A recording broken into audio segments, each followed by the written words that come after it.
Well, good morning. This is going to be the video for Christmas Day, and it's going to have nothing whatsoever to do with Christmas, except that I'm mentioning it at the beginning of the video. The title is Slavery and the Eight Veils. The title for this video comes from an article written by Don Harkins, and I do provide the link immediately. He writes, quote, "Over the last several years, I have evolved and discarded several theories in an attempt to explain why it is that most people cannot see truth, even when it smacks them in the face.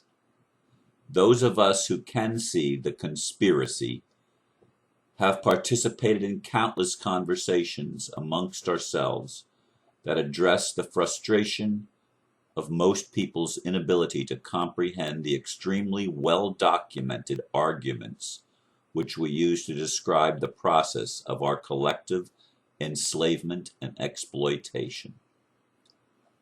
The most common explanation to be arrived at is that most people just don't want to see what's really going on." And I would agree with Mr. Harkins completely that most people, even among my friends and spiritual groups and stuff like that, simply do not want to see, they do not want to know, they do not want to hear any explanation as to how the world really works. In fact, they look at me and those of us that try to tell them like we're nuts, like we're off our rocker or some other derogatory term. I mean, I even had a very good friend who is brilliant man, in a recent meeting with actually a party where there were several people. He used the term conspiracy theorist derogatorily toward me. I didn't take it personally because I know the man, but nevertheless, that with all of his intelligence, he still sees the idea of there being a conspiracy theory, and we did not discuss it in detail. It was a party, and I'm not going to attempt to derail the energy of a party by bringing up something that's only going to be too controversial for most people, because I know better. However, there are a lot of people that look at those of us that have done the research and looked into how the world really operates, and they look at us like there's something wrong with us, like we're the ones that are crazy, because they have been brainwashed in the matrix to see only what they need to see in order to function as nice little slaves. And the majority of the world doesn't get that.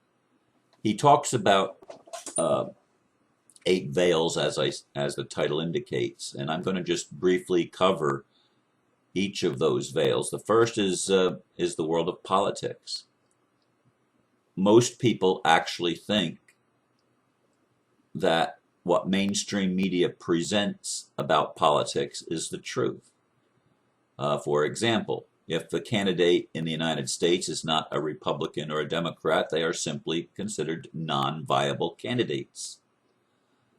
And people are told again and again by the controlling establishment of the media that you're wasting your vote if you vote for somebody that isn't a Democrat or a Republican.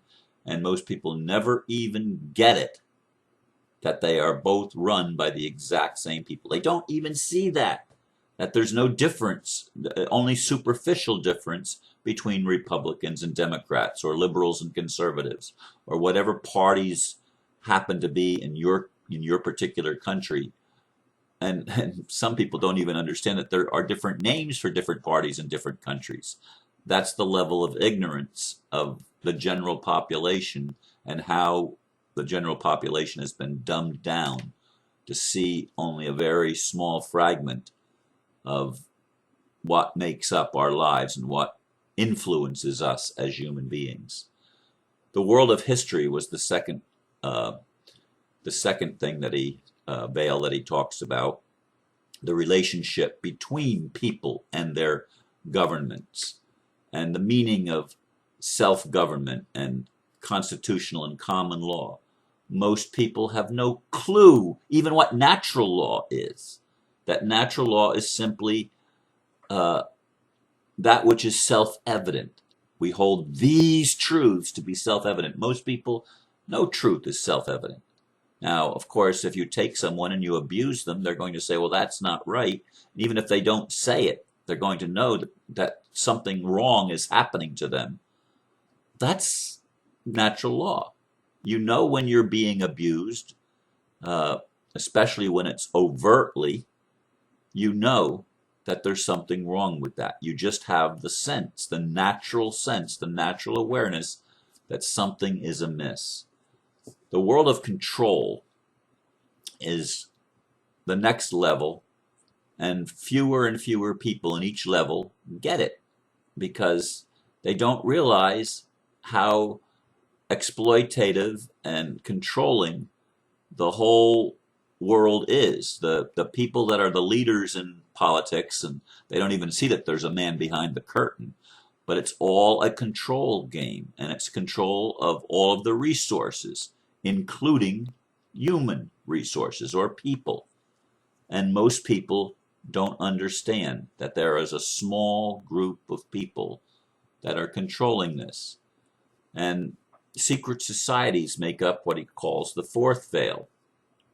And most people don't know that there are things like Freemasonry and the Illuminati and other groups that exist in our world that have special handshakes and special symbols and special ceremonies. The Mormon Church has that, and a lot of religious organizations are nothing other than secret societies that exert a great deal of influence, but they do it very subtly. They're not overt in your face so much. It's behind the scenes. It's behind the curtain, just like in The Wizard of Oz. It's the man behind the curtain that's pulling the strings.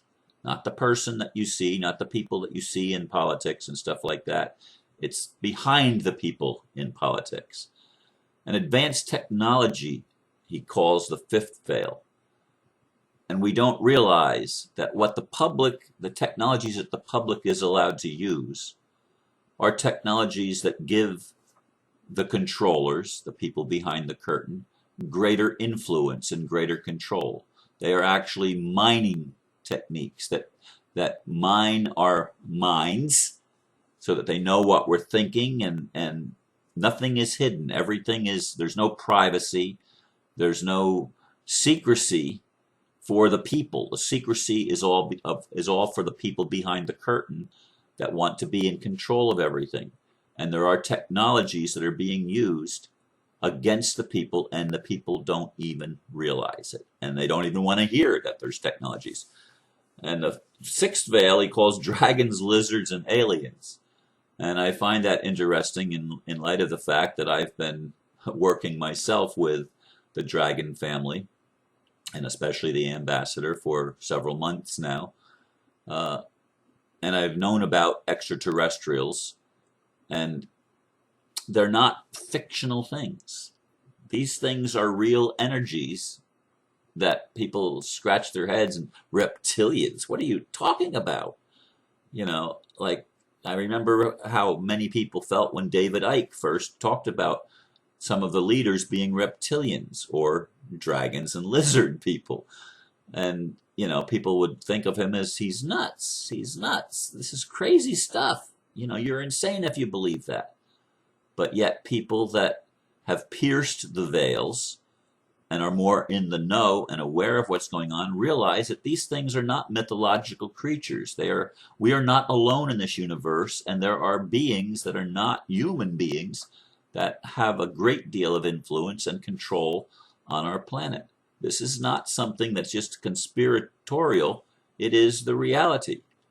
And in the seventh veil, he said, I'm not even sure what is behind the seventh veil. he considers people like Gandhi and the Peace Pilgrim and I guess Christ and maybe Buddha, people like this to have penetrated the seventh veil. And I don't know. He doesn't know. He's not giving a title for it. So neither will I attempt to give a title as to what's behind the seventh veil. The eighth veil he projects as being God and pure energy, and the realization that everything is interconnected, everything is one.